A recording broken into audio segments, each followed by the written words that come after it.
네, 안녕하세요. 여러분들의 구독과 좋아요로 이 채널이 유지되고 있습니다. 네, 영상 속도는 1.5배를 추천드리는 바이고요. 항상 구독자님, 멤버십 회원님들에게 감사하다라고 말씀을 드리면서 이번 내용은 금투스에 업데이트된 내용이 있어서 그 내용만 설명을 드리고 마무리를 한번 지어보는 시간으로 한번 준비를 해보았습니다.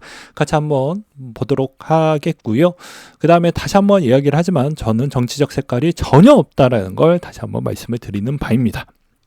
오로지 코인의 합리적인 과세 체제를 보다 뚜렷하고 투명하고 그 다음에 제대로 된 가이드가 나오기 전 때까지는 과세 유예가 필요하다라는 것이지 세금을 안 내고자 라는 건 절대 아니라는 걸 다시 한번 말씀을 드리는 바입니다. 그 이유도 짧게 이야기를 하면 여러분들이 잠재적 범죄자가 될 확률이 매우 높기 때문입니다. 무슨 범죄자? 탈세 범죄자가 될 확률이 매우 높기 때문에 그런 걸 사전적으로 사회적인 질서 부분이 혼란이 오잖아요. 그래서 그런 걸 애초에 준비도 안 되어져 있는 상태에서 이렇게 목소리 크다라고 해가지고 이렇게 집행을 하는 애들은 진짜 상식적 수준이 저는 매우 부족한 사람이라고 저는 생각을 하고 있는 바입니다. 아무튼 그러하고요. 본 내용 한번 보도록 하겠습니다. 네, 서울경제 쪽에서 나왔던 내용인데요. 자, 22대 국회의원 선거에서 야당이 압승을 했죠. 그래서 금투세 폐지 밀어붙이기가 어려워졌다라는 이야기가 나왔는데 정부의 고위 관계자는 24일 기준점으로 시장과 국회 상황을 고려를 할 때 사실상 폐지는 어렵고 유예하는 쪽으로 좀 가고자 한다라고 이야기가 나왔고요. 그 다음에 이제 여기서도 민주당 기획재정위원회에서도 금투세 자본시장 선진화의 일환으로 도입을 해야 되는데 선진화라는 말은 저는 솔직히 빼고 싶습니다. 이거는 말이 안 돼요. 애초부터 이거를 먼저 고치는 것 대비보다는 저는 그렇습니다. 애초에 이것보다 문제점이 훨씬 더 많은 게 너무 많습니다. 일단 공매도도 아직도 수기 공매도가 진행이 된다라는 게 말이 됩니까? 이런 거는 애초에 고치지도 않고 아무튼 뭐 그렇다라는 거를 다시 한번 말씀을 드리고 싶고요. 그 다음에 이제 최근 주식시장이 어려워져서 한시적으로 유액을 가닥을 잡고 있다라고 전했습니다. 그러니까 이 기사에 있는 내용이 정말 사실이라고 가정을 하고 본다고 하면 물론 이제 기자를 쓰셨던 분들도 사실기반형 부분에 있는 그런 발언이 나왔기 때문에 이거 뭐 적었겠죠. 그러면 당연히 이거는 좀 가능성이 좀 높다라고 보고 있는 실정이고, 그 다음에 금융투자업계 관계자는 입법 청원의 압박을 받고 있다라고 했습니다. 우리가 무엇을 했습니까? 입법 청원을 올렸죠. 그리고 주식 투자자들도 금투세 부분을 그러니까 청원을 올렸습니다. 그렇다 보니까 이거 합치니까 10만 명이 넘죠. 이거 쌩깔 수가 없습니다. 진짜로 쌩깔 수가 없어요. 그래서 제가 이거 어떤 분들은 이거 해봐야 의미가 없다. 이미 국회 선거 봐라 뭐 이렇게 이야기했지만 저는 제 할 거 다 하고 나서 충분히 노력한 다음에 결과 어떻게 나왔던 간에 그래도 내가 후회하지 않으려면 내가 최선을 다한 만큼 지금 해야 결과물이 어찌 나왔던 간에 저는 받아들일 수 있다라고 이야기를 했죠. 그 다음에 이제 최근에 또 나왔던 기사 내용이 있었습니다. 25일 기준점으로 이제 민주당의 정책조정회의에서 나왔던 내용인데요. 진성준 의원이 이제 25일 기준점으로 이런 이야기가 나왔습니다.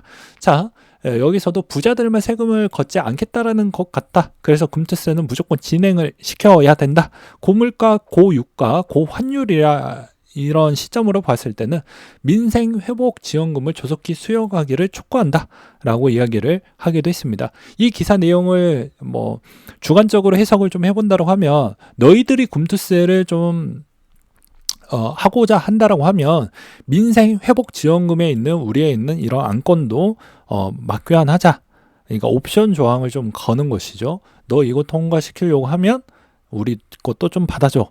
이렇게 좀 들리기도 했습니다. 그래서 이분이 이런 발언을 해서 좀 21년도 때 나왔던 내용인데요. 이것도 보게 되면 이분의 자산이 21년도니까 좀 더 불어났겠죠. 보니까는 대충 한 7억 원 정도 갖고 있는데 부동산이 좀 올라서 뭐 8억 원대로 찍히고요. 현금성 자산은 1억 1천 정도 찍힙니다. 그리고 이제 부동산 뭐 400만 원 이렇게 되어져 있지만, 자, 한번 생각을 해보십시오. 이분으로 명의가 많이 되어져 있을 것 같습니까? 아니겠죠. 그 다음에 두 번째로는 이분이 무엇을 많이 갖고 있습니까? 주식이 있습니까? 뭐가 있습니까? 아무것도 없으니까는 뭐 이런 소리를 한다라고 저는 생각을 하고 있습니다.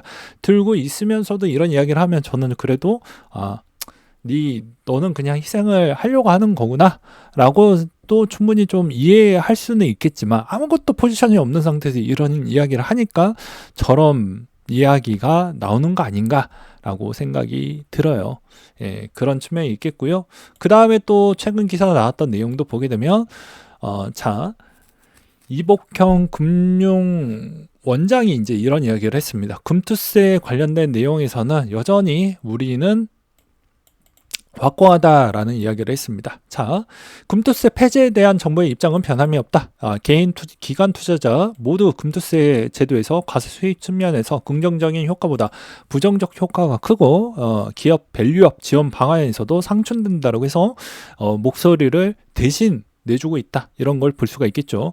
그래서 종합적으로 보았을 경우에는 제가 보기에는 무언가를 주고받고 이렇게 좀 나와야 되지 않을까 싶고요. 그 다음에 이 결과치는 언제 나오냐? 9월 달이 되면 알 수가 있습니다. 9월 달에 본회의가 열리기 때문에 9월 달에 어떻게 되느냐가 중요하다라고 보실 수가 있어요. 왜 그러냐면 상반기에 어차피 국회 내용은 별로 중요하진 않을 것 같습니다. 왜 지금 그러냐면 일단은 선거 준비 기간으로 너무 많이 녹초가 됐고, 그 다음에 그거에 따른 여러 가지 세부적인 뭐 구글 절전 뭐 이렇게 핑계거리 되면서 일 안 할 거예요.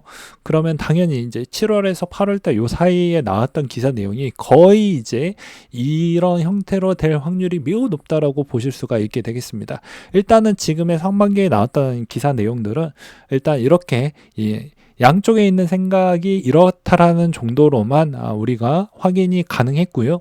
그 다음에 이제 두 번째로는 항상 특정 당에서 이제 여론을 좀 확인하려고 하는 특정 정당의 움직임도 항상 보입니다. 그렇기 때문에 이번 사태가 이제 이걸로 우리가 좀 더 확정적으로 나오기 전 때까지는 계속해서 긴장감 있게 좀 볼 필요성이 있겠고요. 저번에도 계속 말씀을 드리기도 했었지만, 이런 추이적 추세가 만약에 금투세가 만약에 진행이 된다고 하면 아무래도 이제 해외 거래까지 합치면 못해도 이제 비트코인의 전체 거래량 비중에 국내가 20% 정도를 저는 차지할 것이다라고 추정을 하고 있는 바인데, 그러면 아무래도 비트코인도 올해 연말적인 추이에서 더 많은 조정이 나올 수도 있겠죠. 그게 이제 국내에서의 이제 시작을 끊었던 부분에서 시작했던 패턴이 17년도 때도 거의 비슷했기 때문에, 물론 17년도 때는 우리 쪽의 거래량이 워낙 높았고 그게 거의 차지하는 비중이 월등하게 높았기 때문에 그렇게 나와 주었다라고 볼 수가 있겠고요. 이번에도 마찬가지로 한 11월 달, 12월 달 요 사이 때가 거의 이제 마지노선이 될 것 같습니다. 거의 뭐 이제 9월 달 내용에서 뭐 지지부진하다. 그러면 그냥 이거 폐지 수순 없이 그냥 그대로 가겠다라는 것이겠죠. 아무튼 이거 진짜 잘 되었으면 좋을 것 같은데 사람들이 생각하는 방향이 전혀 다른 것 같습니다. 그러니까 타이틀만 대부분 요즘은 글자도 잘 읽고 싶지 않은 그런 사람들이 요즘은 너무 많아서 대부분 타이틀만 보고 이제 사람들이 판단하는 경우가 더 많더라고요. 저의 취지도 어떻습니까? 이거 금융투자 소득 부분이 고칠 게 너무 많은 상태인데도 무리하게 밀어붙이는 게 이게 바람직한 국회의원의 일을 하고 있다라고 봐야 될까요?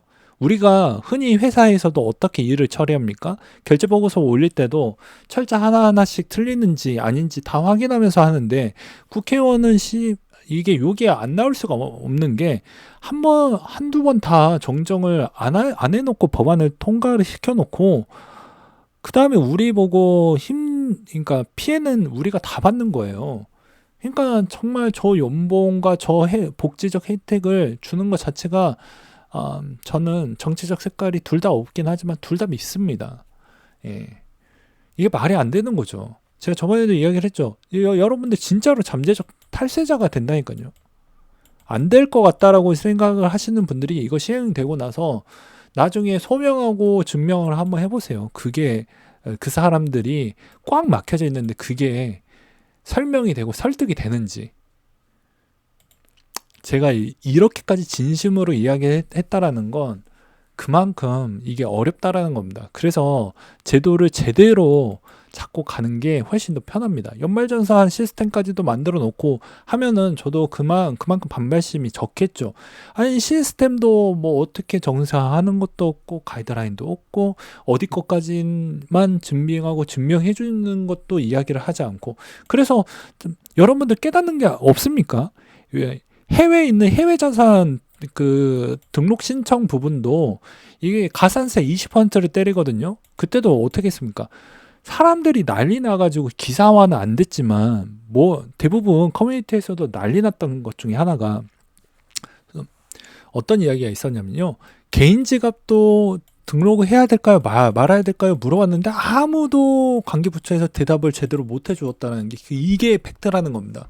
그래놓고 뭘 하겠다라는 건데, 뭘 진행을 하겠다라는 건데, 제 말은 그 말이에요. 그리고 나서 시간 지나고 난 뒤에 그런 것도 물어보고 또 물어보고 하다 보니까 그 사람도 그 해당의 더욱더 이제 이야기를 하다 보니까 답답해가지고 더 싸질렀죠. 그리고 그것에 대한 답변이 좀 늦게 나와서 결국은 이것도 해프닝으로 좀 끝나긴 했습니다. 그러니까 이런 상황인데 뭘 시스템도 제대로 갖추지 않는 상태에서 누굴 피해 주고 누굴 피말려 죽이려고 하는 것인지 저는 좀 납득이 되지가 않습니다. 그리고 여러분들이 잘 한번 생각을 해봐야 되는 건 다 같이 공생적 관계인 거지 누가 선이고 누가 악은 중요하지 않은 거예요. 같이 돈 벌고 같이 가야 되는 것이지 투자 시장 사이즈가 작아지면요 고용 시장도 같이 작아집니다. 그리고 누가 여기에다가 누가 IPO를 하겠고 누가 여기다가 상장을 할까요? 안 하잖아요. 코인도 마찬가지로 해외 쪽은 미친 듯이 상장을 시키지만 국내 잘 안 하지 않습니까? 앞으로 이 자산 어떻게 보면 이 투자 시장 자체가 너무 작아지게 되면 알아서 국내 시장에 있는 채용 공고는 계속 줄어들게 될 거예요. 근데 이런 본질은 젊은 청년들이 좀 깨닫길 바랄 뿐입니다. 저도 청년인데 이것저것 많이 자료를 찾아보고 보게 되면 그래요. 예, 좀 그렇습니다. 아무튼 또 댓글이 좀 그럴 수 있겠지만 우리는 배운 사람이고 우리 구독자님들도 배운 사람이다 보니까 도가 넘지 않는 선에서 뭐 그런 댓글을 남겨주시면 정말 감사할 것 같습니다. 네, 이상으로 마치도록 할게요.